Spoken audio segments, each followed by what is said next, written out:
Monday evening afternoon நல்லா சாப்பிட்டு ஒரு குட்டி தூக்கத்தை போட்டாச்சு. ப்ரொவிஷன்ஸ்லாம் வாங்கி 2 நாள் ஆகுது, எதையும் எடுத்து வைக்கவே இல்லை. அப்படியே வச்சு அழகு பார்த்துட்டு இருக்கேன். சரி இன்னைக்கு எடுத்து வச்சு ஆகணும்னு சொல்லி ஆர்கனைஸ் பண்ணலான்னு எடுத்தாச்சு.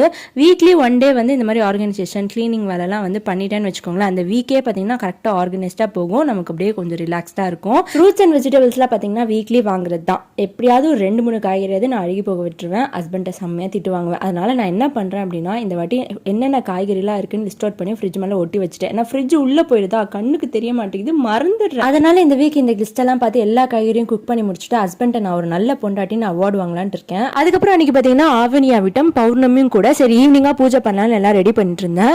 அன்னைக்கு நான் வந்து கண்ணாடி வளையல் போட்டிருந்தேங்க. நான் ஏன் கண்ணாடி வளையல் போட மாட்டேன்னு எனக்கே தெரியல. பார்க்கவே ரொம்ப அழகா இருந்துச்சு. அந்த வளையல் பார்த்தீங்கன்னா வரலட்சுமி நோம்புக்கு சாமிக்கு வச்சு படைச்சது. போட்டோன்னே கையே அழகா இருக்கு. அட்லீஸ்ட் இனிமே வந்து பிளான் பண்ணியிருக்கேன், ஃப்ரைடே அண்ட் டியூஸ்டே சாமி கும்பிடும் போது கண்ணாடி வளையல் போடலாம் அப்படின்னு முடிவு பண்ணியிருக்கேன். வீட்டில் வந்து பூஜைலாம் முடிச்சுட்டு ஸ்ட்ரெயிட்டாக வந்து கோயில் கிளம்பி